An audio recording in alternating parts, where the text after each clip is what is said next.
शुरुआत करेंगे जिस चैप्टर जिसका नाम है डिविडेंड, राइट। मैं आपको 3 चैप्टर्स पढ़ाऊंगा अभी, आई मीन 4 चैप्टर्स पढ़ाऊंगा। डिविडेंड पढ़ाऊंगा, अकाउंट्स, ऑडिट एंड आईओएस। ये 4 चैप्टर्स हम लोग पढ़ेंगे।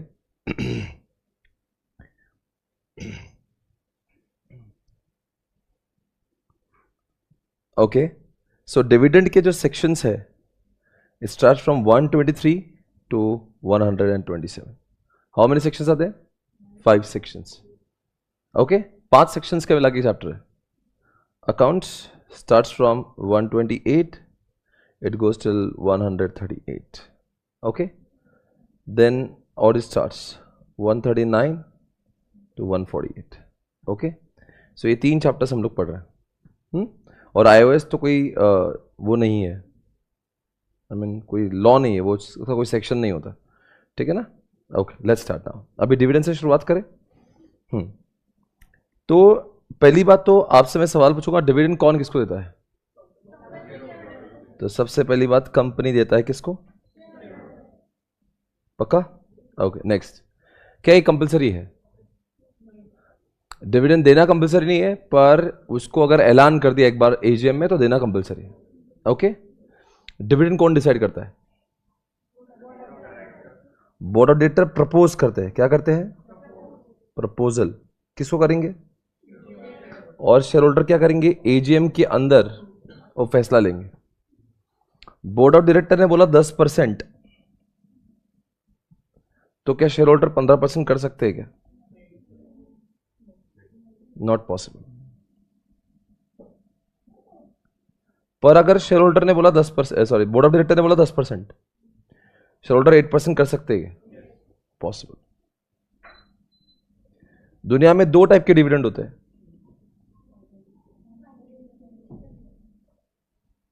एक फाइनल, एक interim. Final dividend propose by कौन? अप्रूव्ड बाय कौन? Share holder. यहां पे प्रपोज बाय कौन? अप्रूव्ड बाय कौन? नहीं, प्रपोज भी बोर्ड ऑफ डायरेक्टर, अप्रूव भी board of director. Final dividend declare होता है एजीएम में, और ये होता है between 2 AGM, between 2 AGM. Interim dividend हमेशा 2 एजीएम के बीच में होता है। कभी कभी आपको ऐसा लगता है कि मुझे बहुत सारा प्रॉफिट हो गया है, तो अपनी खुशियों को बहुत ही ज्यादा इजहार करना है, तो you have to go for interim dividend. You just don't wait till the AGM, because AGM 1 साल बाद आएगा। आपको लगता है मुझे बहुत खुशी है और मुझे खुशी से बताना है पब्लिक को मैं कितनी भारी कम नहीं हूं, तो मुझे इंटरिम डिविडेंड देना है। बताओ, जब डिविडेंड एक खर्चा है तो लोग पे क्यों करते हैं dividend? I mean dividend declare ही क्यों करते हैं? शेयर होल्डर को रिवॉर्ड करने के लिए और मार्केट में अपनी हवा करने के लिए मैं कितना भारी, ताकि लोग अपने शेयर्स की और डिमांड करें। अगर मैं डिविडेंड बांट रहा हूं, इसका अर्थ होता है कि मैं बहुत अच्छी कंपनी हूं, मैं बहुत अच्छी कंपनी हूं, तो it creates really good environment of the organisation. उससे ऑर्गेनाइजेशन का क्या बनता है? माहौल बनता है। Okay everybody, next. एजीएम जो है, अगर मान लीजिए किसी कंपनी के अंदर वो हो रहा होगा, किसी कंपनी ने लोगों से डिपॉजिट लिया होगा, मतलब रिलायंस से पब्लिक से डिपॉजिट लिया, पर डिपॉजिट को नॉट रीपेड ऑन टाइम। अगर डिपॉजिट या उसकी इंटरेस्ट को अगर कंपनी ने टाइम पे रीपे नहीं किया, तो वो डिविडेंड नहीं दे सकती। अगर मैंने पब्लिक से पैसा लिया है डिपॉजिट का बोलकर, मैं पब्लिक से पैसा ले रहा हूं, मतलब आम आदमी से मैंने डिपॉजिट का पैसा लिया और मैं शेयर होल्डर को डिविडेंड दे रहा हूं, इसका अर्थ क्या हो रहा है? मतलब जिसके पैसे लिए उसका पैसा देने का नाम नहीं, मतलब लोगों का दिवाला, अपने घर पे दिवाली, ऐसा नहीं हो सकता ना। तो तुम पहले पब्लिक का पैसा वापस करो, कुछ बचे तो फिर डिविडेंड देंगे।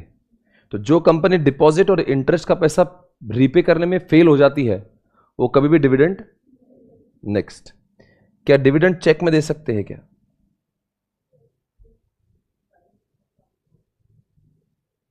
चेक में अलाउड, पोस्ट डेटेड चेक में नॉट अलाउड।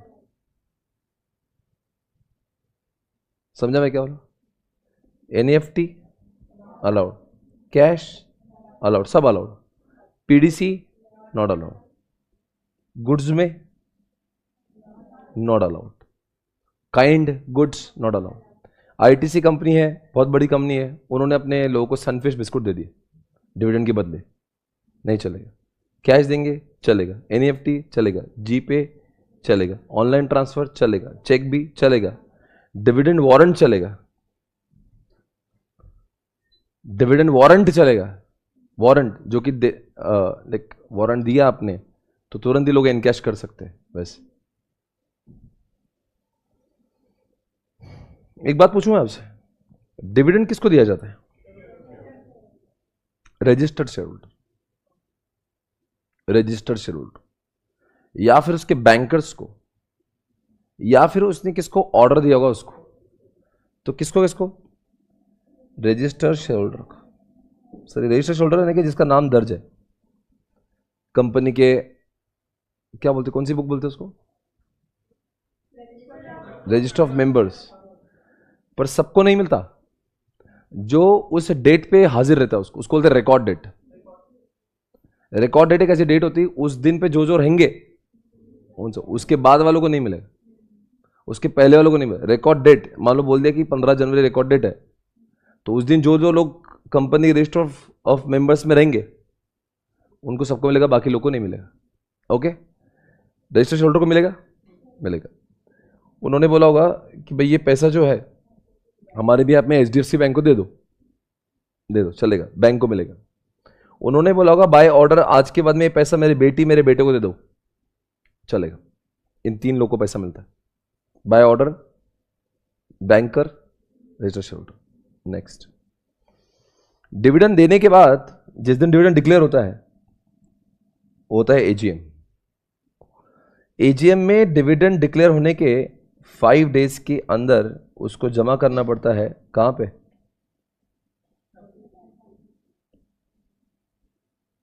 शेड्यूल्ड बैंक में. जैसे डिविडेंड डिक्लेयर हुआ 5 दिनों के अंदर शेड्यूल्ड बैंक में आना चाहिए और जनता को मिलना चाहिए 30 डेज के अंदर एजीएम से. डिक्लेयर होने के बाद में company can not use it for their own working capital. आप बोलेंगे 30 दिन बाद देना, ऐसा नहीं. वो पैसा किसका है? पब्लिक का है. तो जमा करवा दो एक सेपरेट शेड्यूल बैंक में, सेपरेट अकाउंट में, so that company should not use that funds for their day to day work. पर जिस दिन एजीएम हुआ उसके 30 दिनों के अंदर ये पैसा किसको मिलना चाहिए? डिपॉजिटेड किसको? In the accounts of public share holders. 30 दिन में किसको मिलना चाहिए? पर कंपनी ने 30 दिन के अंदर नहीं दिया उनको, तो कंपनी ने गुनाह किया, एप्लीकेबल हो जाएगा. If not paid,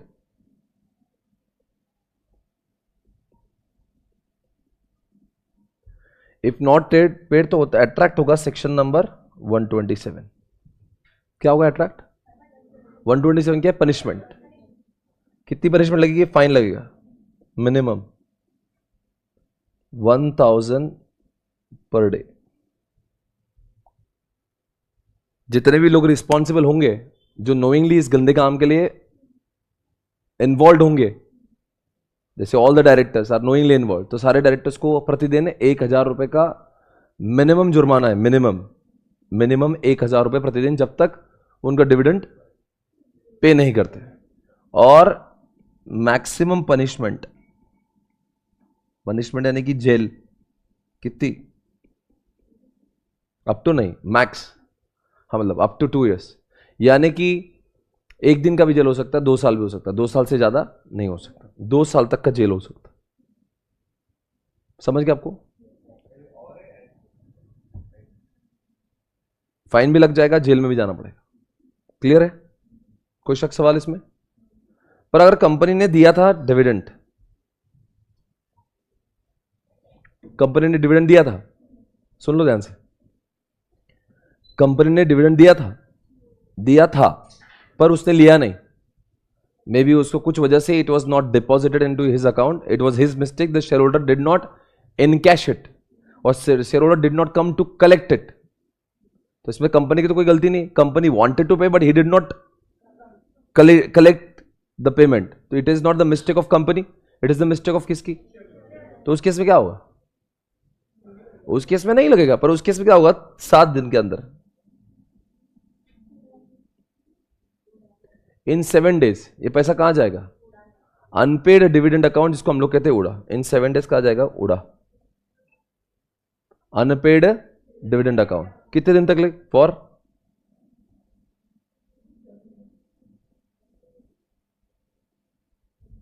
for 7 years तक वो रहेगा उड़ा में। तो वो बंदा आएगा, 30 दिन के अंदर वो बंदा नहीं आया तो 7 दिनों के अंदर, यानी 30 दिन के बाद वाले 7 दिन, यानी कि एजीएम से 37 डे तक वो पैसा कहां पे जमा होना चाहिए, उड़ा। उड़ा भी एक अकाउंट होता है शेड्यूल्ड बैंक में।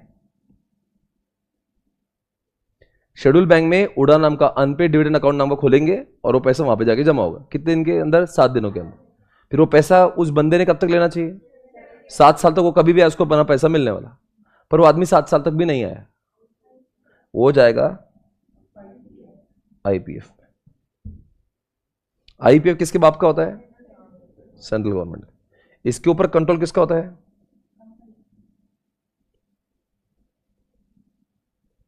इसके अंदर कंपनी का कंट्रोल होता है। ये जो पैसा 30 दिन भी किसके अंडर में होता है, कंपनी के अंदर।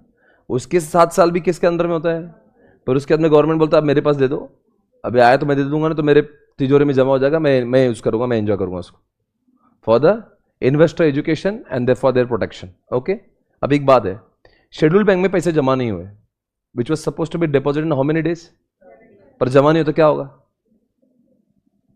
अभी 7 दिन में नहीं दिया आपने तो क्या होगा, इफ नॉट डिपॉजिटेड तो क्या होगा,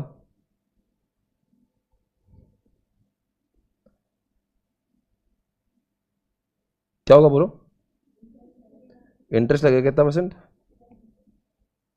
12% पर एनम। किसको लगेगा ये, कंपनी ने। अगर कंपनी ने 1 साल बाद डिविडेंड दिया, 1 साल बाद जमा करवाए उड़ा में, एग्जाम्पल, थोड़ा सा एग्जाम्पल से जमा करता हूं कि अगर मान लो कि कंपनी को 1000 करोड़ का डिविडेंड देना था, ठीक है, 30 दिनों के अंदर 800 करोड़ के लोग आ गए, 200 करोड़ वाले लोग आए ही नहीं, तो 200 करोड़ कहां जमा होना चाहिए, उड़ा में। कितने दिन के अंदर, और वो नहीं आया तो 200 करोड़ जमा कर देना चाहिए। पर 200 करोड़ अगर आपने जमा नहीं किया 1 साल तक, 1 साल के बाद किया, तो 200 करोड़ तो जमा करना ही पड़ेंगे, साथ साथ में उसका 12% यानी कि 24 करोड़, यानी कि 224 करोड़ जमा करना पड़े। Did you understand what I said. पर इसमें और एक 127 में एक बात है जो आप याद रखें, ये जो यहां पे लिखा हुआ ना, ये जेल है, ये सब कुछ किसके लिए है, एक एक एक एक एक एक ऑफिसर के लिए सब कुछ है जो रिस्पॉन्सिबल होंगे। पर कंपनी को भी तो कुछ सजा होना चाहिए कि जो कंपनी ने गलत काम किए। डिविडेंड जब तुम लोगों का टाइम पे नहीं दे रहे हो तो तुमको लगेगा 18% पर एनम का इंटरेस्ट एज अ फाइन। तो अगर डिविडेंड टाइम पे नहीं दिया, पब्लिक लेने को तैयार थी, ये देने को तैयार नहीं थे, उस केस में क्या होगा, 2 लोग जिम्मेदार माने जाएंगे। एक कौन, कंपनी कितना देना पड़ेगा, 18%। वो किसको देंगे, कंपनी देंगी शेयर होल्डर को। जब तक वो फेलियर कंटिन्यू होगा तब तक 18% पर एनम का इंटरेस्ट लगता रहेगा। और जो इंसान वहां पे इन्वॉल्व है उनको तो जेल में भी जाना पड़ेगा। फिर आप बोलेंगे कंपनी को जेल में भेज दो, कंपनी आर्टिफिशियल पर्सन को जेल में नहीं जाएगी, इसलिए उनको 2 साल तक की जेल किसके मैनेजर को होंगी, और साथ साथ में 1000 का फाइन। कितना, मान लो कंपनी में 10 डायरेक्टर है तो 10 डायरेक्टर का हर रोज सबका मिला के 100 रुपए नहीं, 1000 ऐसे करते करते। समझ आ रहा है, कोई शक सवाल। एक बात इधर देखिए, 30 डेज के अंदर वो बंदा नहीं आया पैसे लेने को, तो 7 डेज में क्या करना पड़ेगा। अब उड़ा में चले गए पैसे, उड़ा के अंदर और एक बात है, 90 डेज के अंदर वेबसाइट पर पब्लिश करना चाहिए कि निम्नलिखित लोगों ने अपने पैसे लेकर जाए। हमने उड़ा में आपके पैसे, अगर आप में से कोई भी इंसान इनको जानते होंगे तो उनको बताओ उनका पैसा हमारे पास पड़ा हुआ है। लॉ मेकर की मंशा ये है कि कैसे भी करके उसको मालूम कराए और उसके पैसे उसको लौटाए, बिकॉज बहुत सारे लोग अपना डिविडेंड इन कैश नहीं करते और कंपनी उसका फायदा उठाती है। एक जमाने में ऐसा था, company used to consider it as a profit, कि जो डिविडेंड नहीं ले तो प्रॉफिट बन जाए, तो उनकी मंशा होती थी कि डिविडेंड लोग ना ले। पर लॉ मेकर ने कहा कि ऐसा नहीं होगा, तुम जनहित में एमसी की वेबसाइट पे भी डालो और खुद की वेबसाइट पे भी डालो कि तुम्हारा डिविडेंड अभी भी हमारे पास उड़ा में पड़ा हुआ है, जल्दी से इसको उठा लो। हाँ, तो कितने दिन में ले लेंगे? 90 डेज में वेबसाइट पे लिखेंगे कि निम्नलिखित लोगों ने अपना पैसा लेकर जाए, तो हमारा पैसा हमारे पास 7 साल तक पड़ा हुआ, पर जल्द से जल्द इसको ले जाओ, जनहित में जारी। Got it everyone? कोई शक सवाल? चलो ठीक है, नेक्स्ट पॉइंट।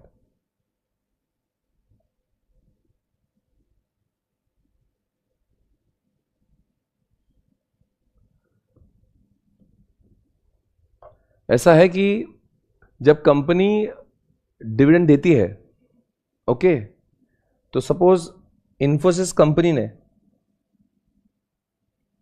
अक्षय कुमार को दिया डिविडेंड, और डिविडेंड दिया है पहले साल, अक्षय कुमार ने नहीं लिया। दूसरे साल डिविडेंड दिया, नहीं लिया। तीसरे साल, 4th ईयर में, 5th ईयर में, 6th ईयर में, 7th ईयर में अक्षय कुमार ने लगातार, कॉन्जिक्यूटिव,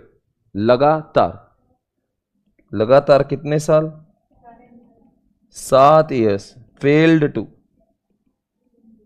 कलेक्ट, क्या? Failed to collect dividend. लगातार 7 ईयर्स, 7 साल तक फेल्ड टू कलेक्ट डिविडेंड। तो क्या होगा? ऐसा माना जाएगा अक्षय कुमार मर गया और उसके सारे के सारे शेयर्स कहां जाएंगे? तो अक्षय कुमार के शेयर्स कहां जाएंगे? ऊपर वाले केस में तो हमने सिर्फ डिविडेंड को ट्रांसफर किया था, यानी कि लॉ मेकर की मंशा है इज्जत से तुम्हारा डिविडेंड कलेक्ट करो। अगर डिविडेंड नहीं कलेक्ट करते तो हम तुमको मृत घोषित करेंगे और तुम्हारा सारा का सारा शेयर्स जो है वो आईपीएफ गवर्नमेंट के हवाले कर देंगे, as if you are no more your shares. बहुत बड़ा झटका है ये। मतलब इज्जत से 7 साल में कभी कभी 1 आध साल अपना डिविडेंड ले लो, वरना you are declared as a dead and your shares will be transfer to IPF. खतरनाक लॉ है ये, बड़ा सबसे वाहियत लॉ है। मतलब आपको अगर वो 2-2 रुपए का डिविडेंड भी आ रहा तो वो कल इनकैश करना है। अगर आपने 6 साल तक नहीं लिया पर 7वें साल ले लिया तो फिर अगले और 6 साल मत लो, पर 7 साल में एक बार मुंह दिखाई करना जरूरी है कि बताने लगे आप जिंदा हो, वरना आपके अब की बार शेयर जाएंगे, पहले तो भी डिविडेंड जा रहा था। Okay next. अगर मैं आपसे पूछूं यहां पे,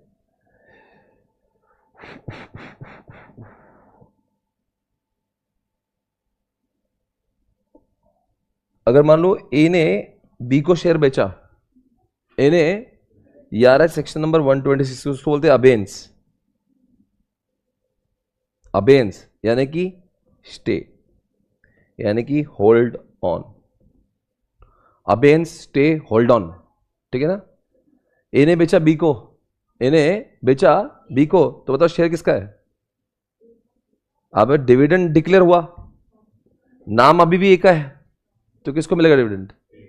ए को मिलेगा। ए ने बेचा बी को, नाम आ गया बी का, और डिविडेंड डिक्लेयर तो बी को मिलेगा। वापस से रिपीट, ए ने बेचा बी को, नाम अभी है ए का, तो भले ही B has bought it but still who will be able to enter, who will be entitled to get dividend? A, because अभी भी ए के नाम पे। ए ने बेचा बी को, बी के आ गया नाम पे, बी के नाम पे तो फिर बी को ही मिलना चाहिए। पर ए ने बेचा बी को, ए ने बेचा बी को, बट नाम पे अभी भी ए के, नाम पे अभी भी, पर बी क्या बोल रहा है? रुको रुको, ये तो मेरा पैसा है ना, बिकॉज आई बॉट इट। ए को कैसे डिविडेंड दे रहे हो? बी ने अप्लाई किया हुआ है कि ये मुझे मिलना चाहिए, नाम किसका है? अप्लाई कौन कर रहा? अब कंपनी वही कंफ्यूज, कंपनी को समझ रहा नहीं नाम ए का है पर मांग रहा है बी। कंपनी बोलते होल्ड ऑन, अबेंस, जब तक तुम्हारा मैटर सॉल्व नहीं होगा आपस में तुम पहले डिसाइड कर लो, भैया फिर मुझे चेक करने दो इन्वेस्टिगेशन की है किसका क्या मैटर है, उसके बाद देंगे। तो इसको बोलते हैं अबेंस। जब तक ये मैटर सॉल्व नहीं होता it will be given to whom? No one, it will be kept in abeyance. वो भी जाता है उड़ा में, अनपेड डिविडेंड में चला जाता है। Understood guys? कम ऑन, समझ आ रहा है? कोई शक सवाल? कुछ भी नहीं है। एक बात पूछता हूं, इसी दौरान अगर कोई मान लीजिए आपका बोनस शेयर्स आया या कोई राइट शेयर्स आया तो क्या होगा? वो भी उसमें ही जाएगा अबेंस में। तो चाहे डिविडेंड हो चाहिए वो सब जाएगा अबेंस। बोनस राइट कब? जब ए ने बेचा बी को, नाम किसका है? ए का है, और अप्लाई कौन कर रहा है? इसने कर दिया अप्लाई, पर अभी तक नाम पे बी के, तो कंपनी को समझ रहा नहीं, मांग रहा है बी, नाम किसका है, ए का, तो बोलता है फिर बोनस किसको दूं मैं? तो अभी अगर जो एक्चुअल में शेयर होल्डर है उसको बोनस मिलना चाहिए, अब मुझे कंफ्यूजन हो रहा है कि किसको दूं मैं, तो क्या करेंगे? ना ए को देंगे ना बी को देंगे, it will hold in abeyance. Got it guys? ये था section number 126।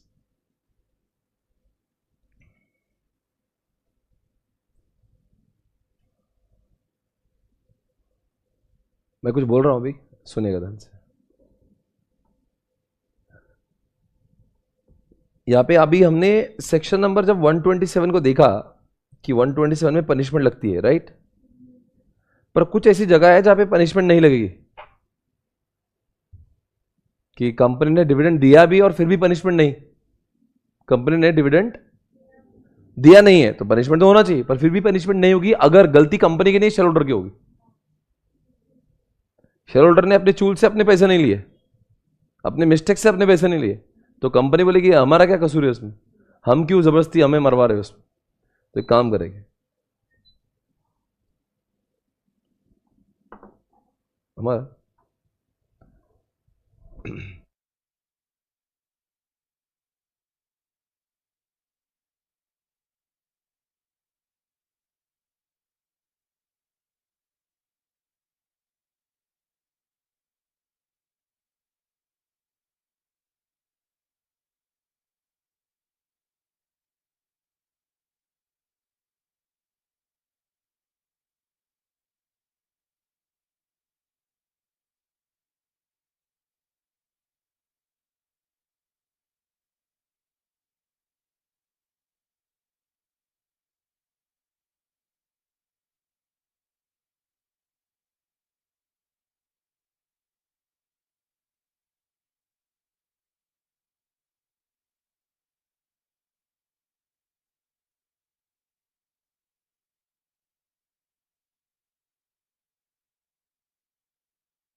Okay, let's start. सो अभी बात करेंगे 127 की। 127 की कुछ एक्सेप्शंस है, यानी कि फाइन ऑब्लिक पनिशमेंट कब नहीं लगेगा। एक्सेप्शंस है, कब नहीं लगेगा फाइन और पनिशमेंट, कब नहीं लगेगा? एक, due to operation of law. Example, note बंदी,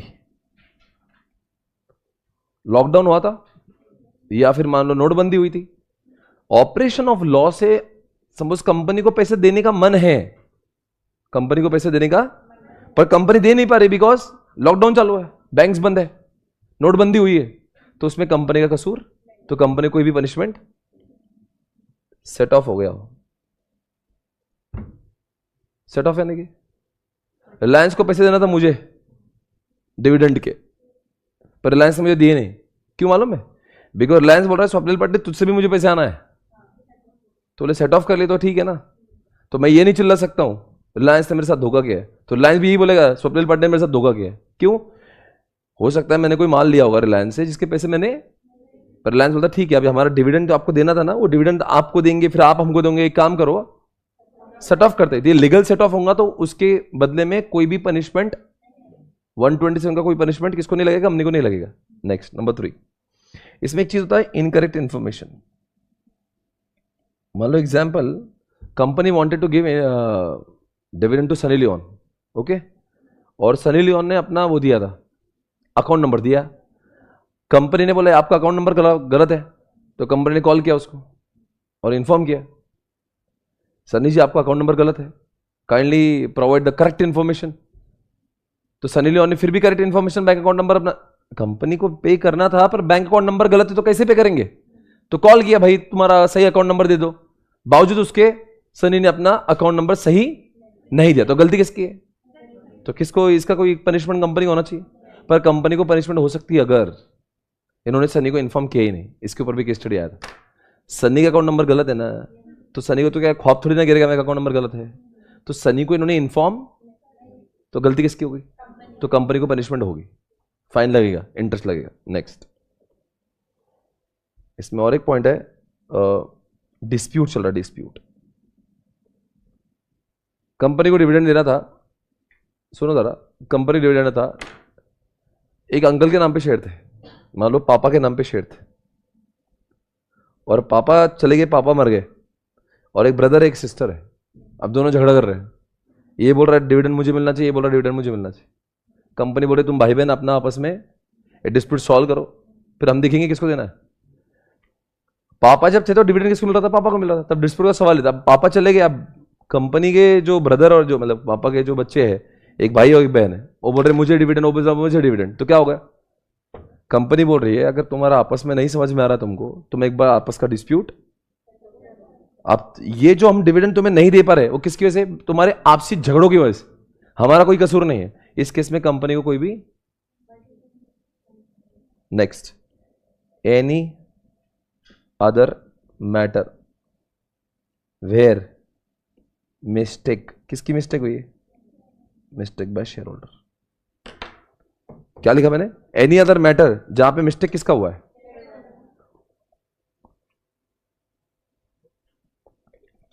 ये 5 एक्सेप्शनल केसेस है, ध्यान रखना इसको, अच्छी चीज है। 5 बताओ कौन सी बात है?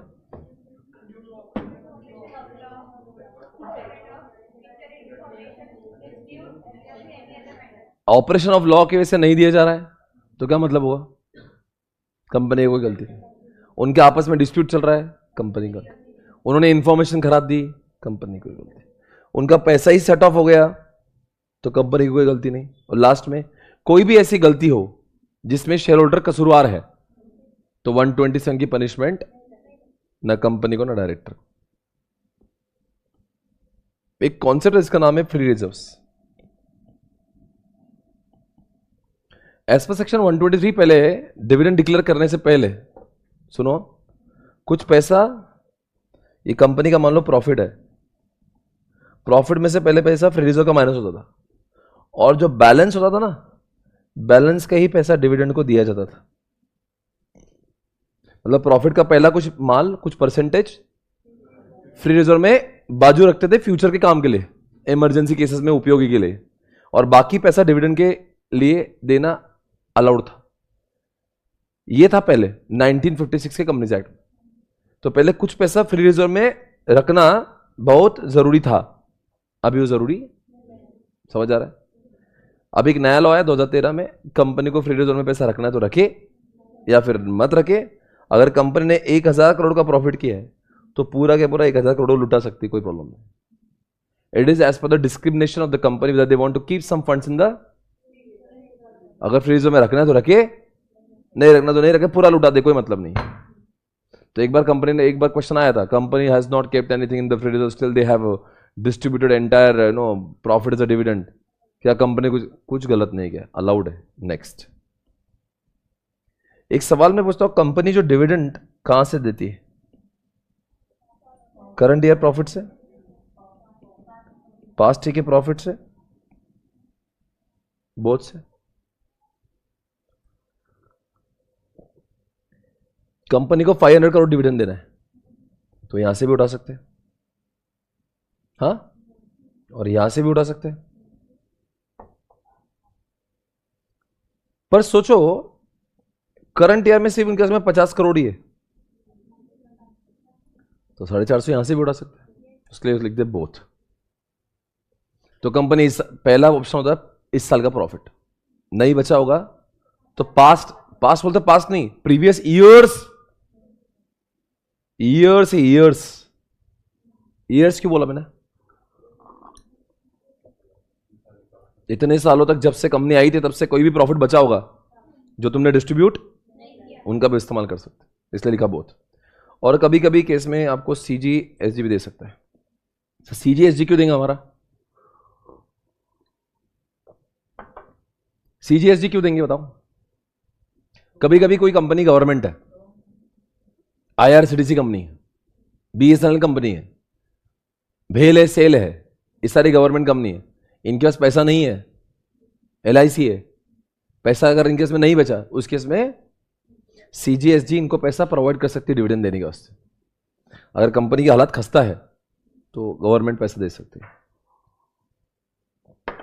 Got it guys? एक बात पूछता हूं आपसे, सबसे पहला ऑप्शन होना चाहिए करंट ईयर का प्रॉफिट। करंट ईयर का पैसे अगर आप यूज करेंगे डिविडेंड के लिए, नो प्रॉब्लम एट ऑल। पर जैसे आप प्रीवियस ईयर के पैसे उठाते हो ना, देयर इज अ प्रॉब्लम। पहली बात तो आपने डिविडेंड देना ही नहीं चाहिए। बोलो क्यों? इस साल आपने कुछ पैसे कमाने, तो आपको इतनी चूल क्या है? जब इस साल कोई पैसा नहीं तो आप पैसा क्यों उड़ा रहे हो? पैसा कब उड़ाना चाहिए? जब कमाने की औकात या कमा रहे हो। साला कमाने की अक्ल है नहीं और उड़ाए पे उड़ाए जा रहे हो, तो दिस व्हाट? तो आप पहली बात तो करंट ईयर से उठा रहे हो, गवर्नमेंट बोलती है नो प्रॉब्लम। आप जब पास्ट ईयर में आते हो ना, government has a problem. Government बोलती है follow rule number 3, 4 conditions. Rule number 3 के 4 कंडीशन फॉलो करो अगर आप ये डिविडेंड दे रहे हो by using the funds of पिछले सालों का जो रिजर्व है उसका पैसा हाथ लगाने का नहीं, और लगा रहे हो तो रूल नंबर 3 है, उसके 4 कंडीशन है, उन 4 कंडीशन को फॉलो करना है। Condition number 1, average of last 3 years से ज्यादा नहीं होना चाहिए। समझा कुछ? क्या समझा बताओ?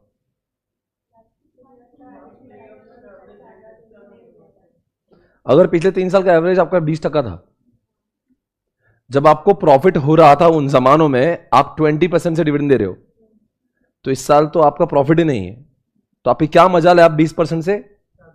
अरे भाई, जब प्रॉफिट में जितना खर्चा नहीं कर रहे थे तो लॉस में तो इंसान और कॉन्जर्वेटिव होना चाहिए, तो उससे ज्यादा देना चाहिए, कम होना चाहिए?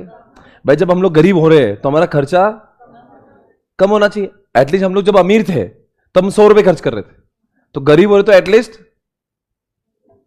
100 से ज्यादा मत करो।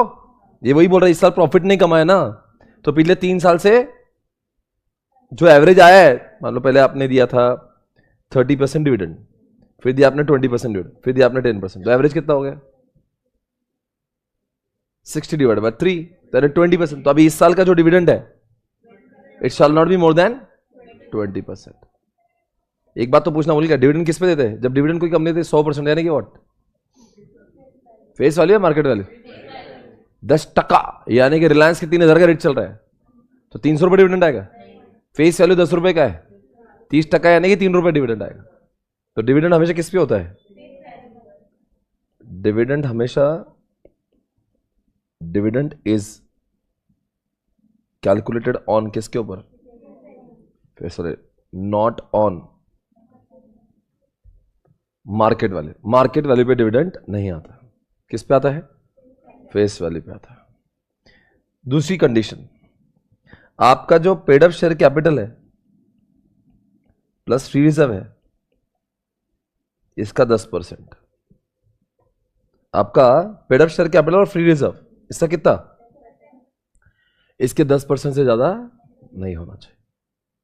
मान लो आपका पेड अप है 100 करोड़ और फ्री रिजर्व है 100 करोड़, तो कितना हुआ? 200। 200 का 10% कितना होगा? तो 20 करोड़ से ज्यादा नहीं होना चाहिए। तो जब मैं चारों कंडीशन, चारों भी कंडीशन फुलफिल होना चाहिए, उसके हिसाब से डिविडेंड की संख्या निकलेगी। तो एक बार चारों कंडीशन देख लेते हैं। पहला कंडीशन क्या है? पिछले 3 साल से ज्यादा। दूसरी कंडीशन क्या है? एफआर और पेड अप शेयर कैपिटल क्या है? 10% से ज्यादा। तीसरी बात बोलो, क्या तीसरी बात? आपके फ्री रिजर्व के अंदर कितना पैसा पड़ा होना चाहिए? 15% of paid up share capital, इतना पैसा फ्री रिजर्व में बच जाना चाहिए। Should be left, should be left. English समझते क्या? शुड बी लेफ्ट यानी कि बचना चाहिए, मराठी में उरले पाहिजे, यानी उतना पैसा बैलेंस रहना चाहिए after you make the payment of dividend. किस में बचना चाहिए? फ्री रिजर्व में बचना चाहिए। बचना चाहिए मतलब समझता है क्या? बैलेंस रहना चाहिए। कितना? 15% ऑफ कितना? यानी कि आपका पेड अप शेयर कैपिटल कितना है? 100 करोड़ एग्जाम्पल। तो 100 करोड़ का 15 का कितना हुआ? अरे आपका ये 100 करोड़ है तो इसका 15% कितना होगा? तो 15 करोड़ डिविडेंड देना चाहिए या 15 करोड़ बचना चाहिए? हाँ, 15 करोड़ किस में बचना चाहिए? अगर मान लो आपका फ्री रिजर्व है 200 करोड़, तो 200 करोड़ में से 15 गए, यानी कि आप 185 करोड़ का डिविडेंड दे सकते हो। समझा मैं क्या बोला? अगर आपका रिजर्व 200 करोड़ है तो ये 15 करोड़ चले गए तो कितना बचा? तो 185 करोड़ इतना दे सकते हैं। और चौथा कंडीशन है reduce loss of present year, past years and current years. अगर आपका पास्ट ईयर का लॉस है 20 करोड़, करंट ईयर का भी लॉस है 20, तो कितना हो गया? तो मतलब क्या हुआ इसका? आपकी जो भी ये दोनों की संख्या आएगी ना, इसका विच इज लोअर लेने का और उस लोअर में से ये माइनस करने का। मैं आपको एग्जांपल दूंगा, आप समझ जाएंगे। पहले 4 कंडीशन बोल के बताओ। पहले एग्जामिनेशन बोला कि एग्जामिनेशन 2 टाइप के क्वेश्चन आएंगे। एक तो बोलेंगे 4 कंडीशन लिख के बताओ, तो 4 कंडीशन लिख के बताएंगे। एक तो बोलेंगे कि हम आपको एक क्वेश्चन देंगे और क्वेश्चन को सॉल्व करो। तो पहले मैं आपको 4 कंडीशन पहले क्लियरली समझाता हूं। पिछले 3 साल का, उससे ज्यादा नको दो। दूसरी पॉइंट क्या है? पेड अप शेयर कैपिटल और एफआर का जो पैसा आ रहा है उसका 10% निकालो, उससे ज्यादा। तीसरी कंडीशन, एफआर के अंदर उतना पैसा बचने दो जितना 15% ऑफ पेड अप शेयर। और चौथी बात, जब आप ये संख्या निकालोगे, जो भी डिविडेंड की संख्या आएगी, जो भी आपकी फाइनल फिगर आएंगी, उसमें से प्रेजेंट ईयर्स के और पास्ट ईयर के लॉसेस को माइनस करो और फिर बाद में डिविडेंड की संख्या निकालो।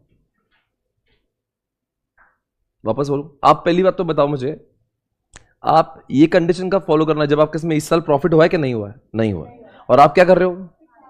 आप यहां से आए ना, ऊपर से देखो, आप पास्ट के प्रॉफिट का इस्तेमाल कर रहे हो। तो गवर्नमेंट बोलती है ये अच्छी बात नहीं, तो आपको 4 कंडीशन फॉलो करना पड़ेगी। तो वो बोल रहे हैं उस केस में जो आपका लॉस है, इस साल का लॉस और पिछले साल का लॉस, उसको आपने क्या करना चाहिए?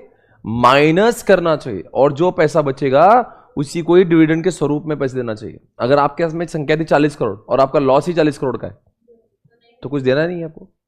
आपको पहले अपने लॉसेस को डिडक्ट करना पड़ेगा। अभी एक एग्जांपल लेता हूं। चलो, कंपनी का पेड अप शेयर कैपिटल कितना है? 100 करोड़, रिजर्व है 200 करोड़, ठीक है, बराबर है। और कंपनी के जो लॉसेस है वो है मान लो 20 करोड़, ओके। और पिछले साल का एवरेज जो है, एवरेज ऑफ 3 इयर्स कितना है? 30%, ओके। आप मुझे बताओ कितना डिविडेंड दे सकते हैं? तो अपना स्टेप 1 क्या है? तो पहले का आंसर क्या आएगा? 100 का 30% यानी 30 करोड़, बराबर है। दूसरे का आंसर क्या आएगा? इन दोनों का 10%, सही है ना? 300 का 10%, ये भी 30 करोड़। तीसरी बात बोलो, अब क्या करूंगा? अभी 15% ऑफ किसका, यानी कि 15 crore shall be left in किसमें? किसमें? तो कितना दे सकते हैं आप? 185। तो तीसरे का आंसर आना चाहिए 200 के अंदर से आपने माइनस करना चाहिए 15, यानी कि 185 दे सकते हैं। और चौथा पॉइंट क्या है? आपके लॉस कितने हैं? 20 करोड़ आपने डिडक्ट करना चाहिए। तो उसको सॉल्व करते समय कैसा करना चाहिए? ध्यान सुनना, ये आप एज इट इज रखना चाहिए और इन दोनों का लोअर लेना चाहिए। सुन के लो, पहले का आंसर कितना है? इन दोनों का लोअर कितना है? लोअर कितना है? 30, बराबर है। और ये जो सेकेंड और थर्ड, ये जो फोर्थ मैंने लिखा है, अब 5वां पॉइंट क्या लिखना? ये जो लोअर आया है, ये लोअर में से 20 माइनस होगा। तो आंसर कितना आएगा? तो अब बताओ कितना पैसा दे सकते हैं? 10 या 30, which ever is lower. Answer is 10। तो आंसर क्या आएगा? लोअर ऑफ किसका? लोअर ऑफ किसका? एक तो 30 करोड़ और 10 करोड़। तो आंसर कितना आएगा? 10 करोड़। सॉल्व कैसे किया था एक बार देख लेना, सॉल्यूशन बड़ा अजीब है उसका। ये जो चौथा पॉइंट है ना, ये 20 करोड़ ये माइनस होता है इधर जाके, और सेकंड और थर्ड का लोअर लेना पड़ता है। पहले स्टेप समझ लो आप, गड़बड़ मत करना, प्रैक्टिकल क्वेश्चन आ जाएगा इसमें से। एक तो 3 साल का एवरेज आया, वो कितना आया 30 करोड़, फिर आपने सेकंड निकाला 30 करोड़, चौथा वो थर्ड निकाला 185 करोड़, तो इनका लोअर कितना हो गया, सेकंड थर्ड का लोअर है 30 करोड़, फिर 30 करोड़ में से माइनस करो लॉस, कितना आएगा 10 करोड़। अभी आप 10 करोड़ भी दे सकते हैं और 30 भी दे सकते हैं, विच एवर इज लोअर, तो देखे कितना सकते हैं, मैक्सिमम 10 दे सकते, तो आप 10 करोड़ तक का डिविडेंड दे सकते हो, इससे ज्यादा नहीं। एवरीबडी वॉचिंग मी लाइव, समझ आ रहा है, एक बार जवाब देना।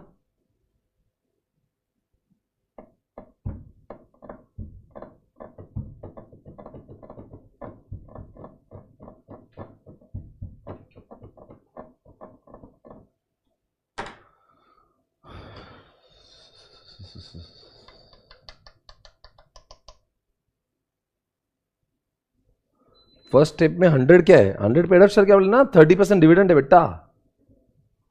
डिविडेंड हमेशा पेड अप शेयर कैपिटल पे निकलता है, डिविडेंड हमेशा पेड अप शेयर कैपिटल पे निकलता है। एक बात पूछो, आप मुझे बताओ, कोई कंपनी का 10 रुपए का फेस वैल्यू है और 90 रुपए उसका शेयर प्रीमियम है, तो 10 रुपए का आ जाता है और 90 रुपए का आ जाता है अकाउंटिंग के हिसाब से। रिपीट, 10 रुपए का फेस वैल्यू है और 90 रुपीज का प्रीमियम है, शेयर प्रीमियम समझता है ना, तो मार्केट वैल्यू कितनी हो गई। तो बताओ जब आप कंपनी को 10 रुपए कहां जाएंगे और 90 रुपीज कहां जाएंगे,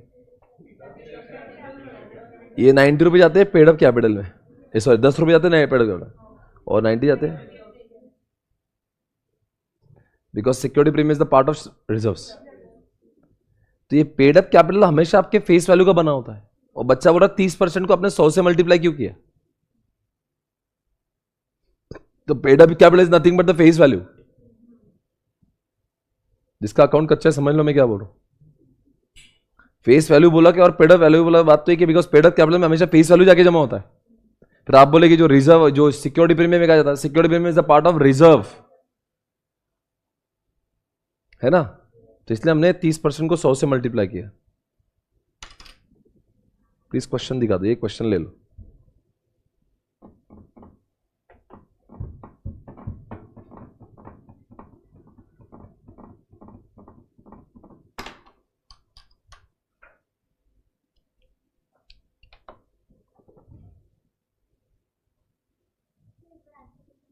हाँ देख लो,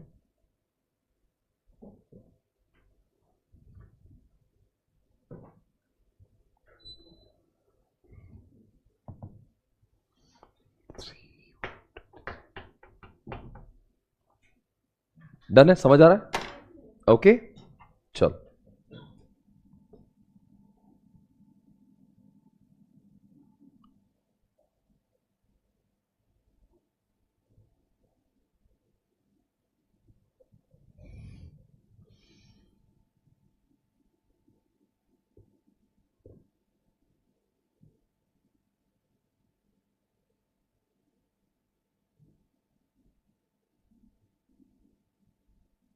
मैम कौन से बुक से पढ़ाते हैं आपको,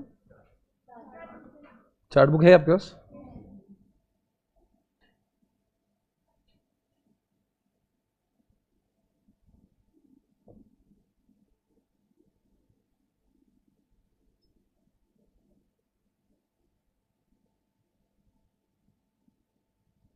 हाँ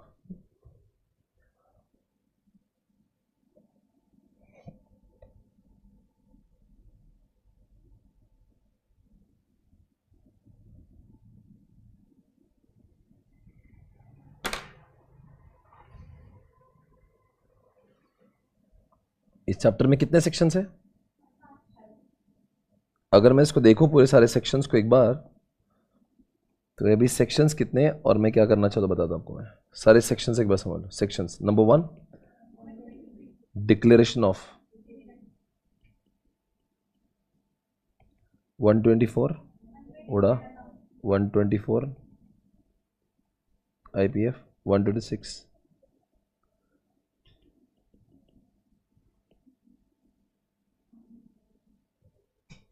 पनिशमेंट, बराबर है, इतने 5 सेक्शंस है। सबसे पहले क्या करते हैं 123 में?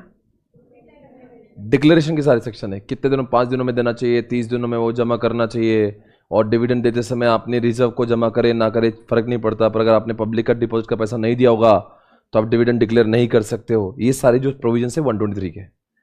पर अगर डिक्लेरेशन कर दिया आपने और फिर क्या हुआ, 7 दिनों तक अगर उसने मतलब 30 दिनों के अंदर नहीं लिए तो 7 दिनों के अंदर पैसा कहां जाना चाहिए, और उड़ा से 7 साल के अंदर तक नहीं लिए तो कहां जाना चाहिए। यानी कि सेक्शन 123 में पैसा नहीं लिया तो उड़ा में डालो, उड़ा में पैसा नहीं लिया तो आईपीएफ में डालो। तो ये सीक्वेंशियल सेक्शंस है, ये एकदम लीक से बाहर है। अबेंस तो आपने देखा ना, स्टे, ए ने बेचा बी को, अभी भी नाम पे है ए के तो ए को मिलना चाहिए, बी के नाम पे तो बी को मिलना चाहिए, पर ए के नाम पे और बी अप्लाई कर रहा है, कंपनी हो गई कंफ्यूज तो कंपनी ए को भी नहीं देगी, और तो पैसा कहां जाएगा डिविडेंड का, होल्ड ऑन उड़ा में जाएगा, उसको बोलते हैं अबेंस। और पनिशमेंट तो आप जानती है, 2 लोगों को पनिशमेंट होती है, एक डायरेक्टर को और कंपनी को। कंपनी को कितना परसेंट, 18% पर एनम, और डायरेक्टर को 2 होती है, एक तो 2 साल तक की सजा दे दो,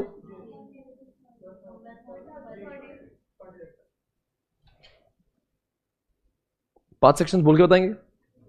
123 के संबंध 127 से है। क्यों? ये बोलता है 30 दिनों के अंदर पैसा पहुंचना चाहिए, ये बोलता 30 दिन तक अंदर पैसे पहुंचे नहीं, ये बोलता देना चाहिए। 127 बोलता नहीं दिया ना तो मैं देखता हूं क्या करेंगे। 123 बोलता पैसा देना टाइम पे, अच्छा नहीं दिया तो क्या, अच्छा 127 में मिलेंगे। तो 123 में लिखा है देना चाहिए, 127 बोलता अगर तूने नहीं दिया ना तो फिर तेरी मुलाकात मुझसे होगी। तो 123 को जो वायलेट करेंगे उनको मिलना पड़ेगा 127 को। पर इसके 5 एक्सेप्शंस भी है। कौन से 5 exceptions? Set of, incorrect information, operation of law, dispute और अदर मैटर। एकदम से क्लैरिफिकेशन।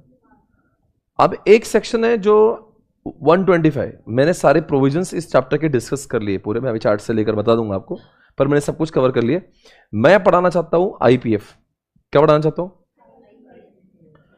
सर? अगर शेयर होल्डर के कॉल्स इन एरियर्स है तो क्या उसको डिविडेंड देंगे क्या? कॉल्स इन एरियर्स बेटा इसके अलग टाइप होते हैं।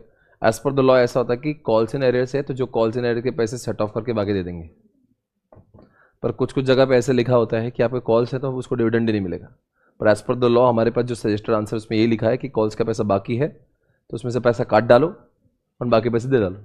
जैसे एग्जांपल देखो क्या बोल रहा है, अगर मान लो 1000 रुपये डिविडेंड के देना थे और 500 रुपये अरियर के बाकी है। अरियर समझता है, कॉल्स इन एरियर, मतलब शेयर होल्डर से ही पैसा आना बाकी कॉल्स इन एरियर का, तो कितना पैसा देंगे फिर? दे देंगे। तो ये कॉल्स इन एरियर्स को डिविडेंड से सेट ऑफ कर देंगे, ठीक है ना? ओके। अब मैं आपको ले जा रहा हूं 125 सबसेक्शन 1। एक चार्ट आपको दिख रहा होगा पे 120, इसको बोलते हैं कि हु ओन्स इट। आईपीएफ का निर्माण कौन करता है? फर्स्ट सेक्शन, आईपीएफ का मालिक कौन? Who develops. Central government will create IPF, ऐसा लॉ में लिखा है। लॉ कौन बनाता है? लोकसभा राज्यसभा। तो लोकसभा राज्यसभा ने अधिकार दिया है आईपीएफ बनाने का। किसको? Subsection number 2। पैसा कहां से क्रेडिट होगा? और सेक्शन नंबर 3 से क्या है? पैसा कहां पे डेबिट होगा। सर ये डेबिट क्रेडिट क्या सीन है?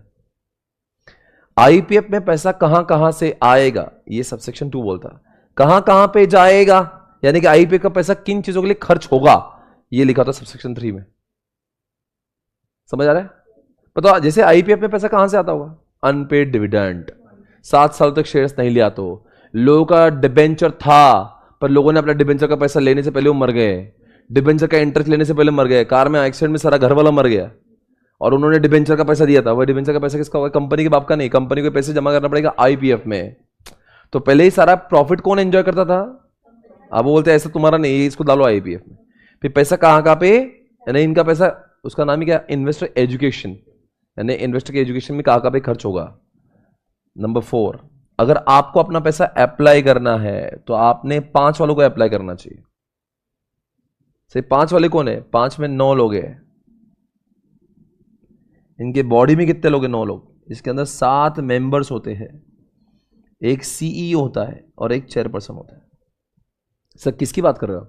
आईपीएफ के मोदी जी क्या मैनेज किया? मोदी जी ने 9 लोग अपॉइंट किया आईपीएफ को, इतना सारा करोड़ों रुपए मैनेज करे। 7 लोग होंगे फुल टाइम, 1 चेयरपर्सन 1 सीईओ।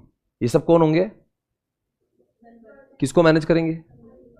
हाँ, पर अगर आपको, अगर मान लीजिए मेरा पैसा कहां पे अटका हुआ है? आईपीएफ में चला गया, 7 साल तक मैं सो रहा था, अब मुझे मेरा पैसा, तो मैंने किसको अप्लाई करना चाहिए? ना ना ना, अप्लाई करना चाहिए उन लोग को जो 5 में दिए हुए। ऐसा कौन सा सेक्शन कर रहा है? नंबर 4 क्या बोल रहा है? अगर आपको अप्लाई करना है ना, तो उनको अप्लाई करो जो 5 में लिखे हो। तो 5 में कितने लोग हैं? 9 लोग हैं, तो उनमें से किसको अप्लाई कर दो। भाई मेरा पैसा अटका हुआ है किसमें? तो मैं कहां जाऊंगा? 5 वालों। ऐसा कौन बोल रहा है? 4 बोल रहा है। 6 नंबर इनके, देयर आर 2 थिंग्स। इनको जो भी रूल्स होंगे, रूल्स, और यहां पे लिखते हैं रिसोर्सेस। सर क्या रूल्स और क्या रिसोर्सेस? इनके रूल्स कौन बनाएगा? Central government. इनको रिसोर्सेस भी कौन देगा? भाई एक बॉडी किसकी है? तो अगर इनके जो भी प्रोटोकॉल्स है, जो रूल्स है, इनके लोगों की उम्र कितनी होना चाहिए, इनके 9 लोग अपॉइंटमेंट कैसे होना चाहिए, उनकी सैलरी कैसे होना चाहिए, उनकी क्वालिफिकेशन कैसे होना चाहिए, ये लोग कितने घंटे काम करेंगे, क्या यूनिफॉर्म पहनेंगे, ये सब के रूल्स कौन बनाएगा? सीजी। पर अगर ये 9 लोगों को काम करने के लिए बिल्डिंग चाहिए, पैसा चाहिए, इंटरनेट चाहिए, लैपटॉप चाहिए, फोन चाहिए, फर्नीचर चाहिए, कौन देगा? अरे हल्के सेक्शन पढ़ रहे हैं हम लोग, कुछ काम का नहीं है, पर वो सिलेबस में दिए इसलिए पढ़ना पड़ता है मुझे। इसके ऊपर केस स्टडी वगैरह आएंगी, बहुत कम चांसेस है, पर पढ़ेंगे रखेंगे। अगर आ गया गलती से तो चांसेस बहुत कम है, बिकॉज ये वाहियात है, कुछ हम बहुत कुछ काम का नहीं पढ़ रहे। अरे बनाया किसने? तो वो रूल्स कौन बनाएगा? तो काम के लिए कहाँ, अभी अगर आप आर्टिकल हो तो आपको रिसोर्सेज बॉस देंगे कि आप घर से लाएंगे? तो वही अगर बनाया जिसने है तो वही तो आपको रिसोर्सेज देगा ना। ऑफिस देगा, फर्नीचर देगा, एसी देगा, फैन देगा, लाइट देगा, बिजली देगा, तो देगा ना। तो रिसोर्स देगा तो देगा। अब बोलते हैं इनके में पैसा इतना आ रहा है तो they should maintain what? Books of accounts. से बुक्स ऑफ अकाउंट्स क्यों? पैसा किसका है? गवर्नमेंट का है। मैनेज कौन कर रहा है? 9 लोग। 9 लोगों ने चोरी कर ली तो they are suppose to maintain proper books of accounts. इसलिए बोलते हैं एक इसमें 10 नंबर का पॉइंट भी है, सुनो। ये बोल रहा है 10, 8 क्या बोलता है? Books of accounts. ये बोलता है उन बुक्स ऑफ अकाउंट्स को क्या होना चाहिए? ऑडिट होना चाहिए। और 11 में क्या लिखा है? सीजी रिपोर्ट करेगा इसमें लोकसभा एंड राज्यसभा। सुन के लो मेरी बात पहले, मैंने 9 नंबर नहीं पढ़ा है आपको। बुक्स ऑफ अकाउंट्स बनाना पड़ेगा, बना के ऑडिट कौन करेगा? सीएजी ऑडिट करेगा, चेक करेगा। ये जो कहीं इन लोगों, साला पब्लिक का पैसा इनके पास में आया, पब्लिक के फ्रॉड बचने के लिए पैसा यहां आया, कहीं ऐसा ना हो जाए यही फ्रॉड करने लग जाए, तो इनका ऑडिट कौन करेगा? सीएजी ऑडिट करके रिपोर्ट किसको देगा? सीजी को देगा। सीएजी ऑडिट करके रिपोर्ट देगा सेंट्रल गवर्नमेंट को, फिर सेंट्रल गवर्नमेंट ये रिपोर्ट की इंफॉर्मेशन देगा लोकसभा राज्यसभा। ये ऐसा सब 11 बोलता है। तो 8 क्या बोलता है? बुक्स ऑफ अकाउंट्स को। 10 क्या बोलता है? उसका ऑडिट कौन करेगा? सीएजी। और एक बार ऑडिट हो गया तो उसका रिपोर्ट जाएगा सीजी के पास। ये सब 10 हो गए। अब 10 के बाद में 11 क्या है? भाई एक बार ये सब हो गया ना, आगे बोलो। ये सब हो गया तो क्या करेंगे?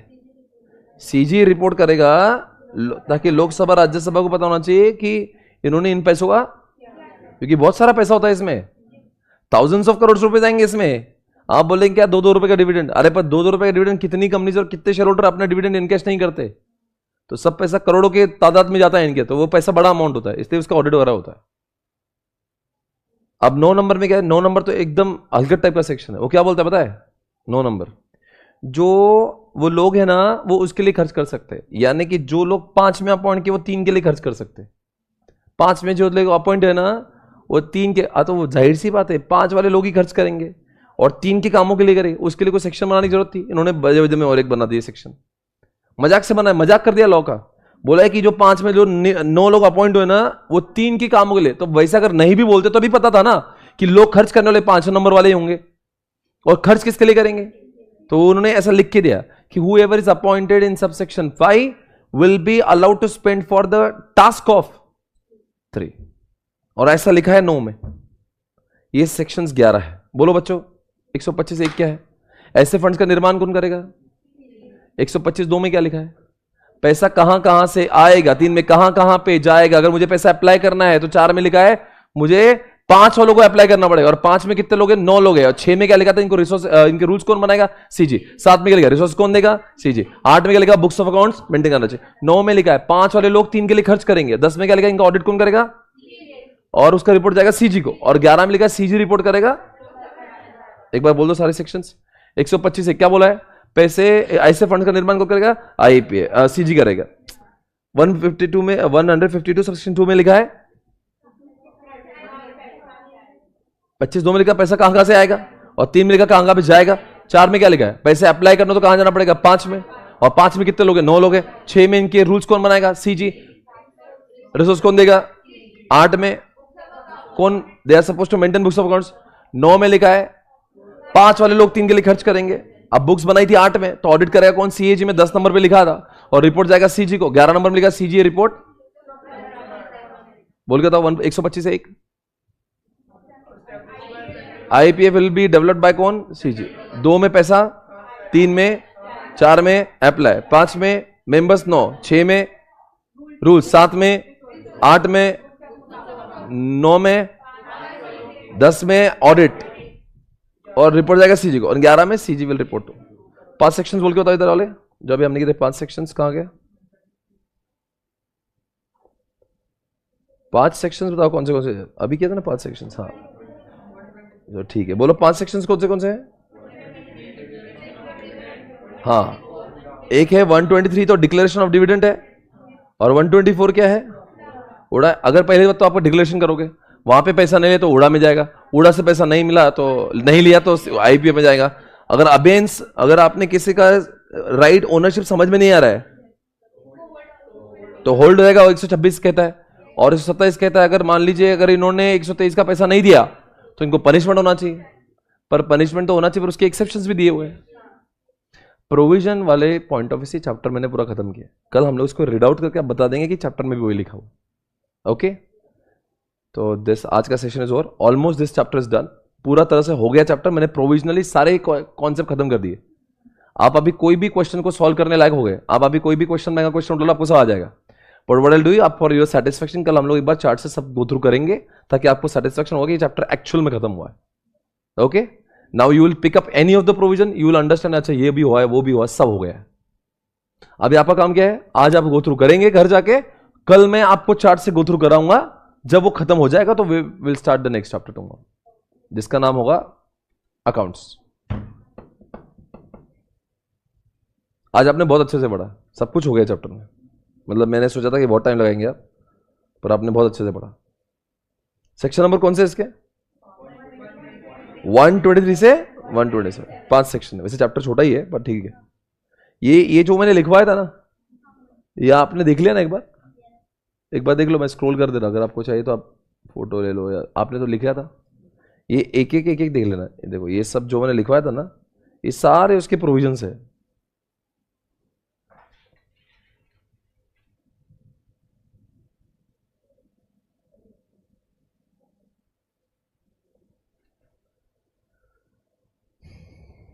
वापस कर रहा हूं मैं इसे, 1 2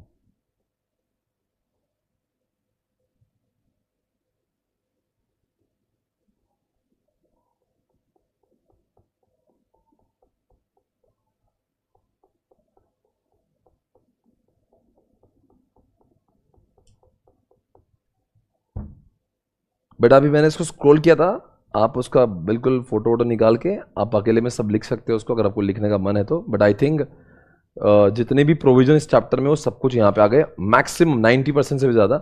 कल गो थ्रू करेंगे, कुछ मिल गया तो उसको भी डिस्कस कर लेंगे। Okay guys, thank you so much, I will see you tomorrow, take care, bye bye. कल मिलेंगे फिर 10 बजे।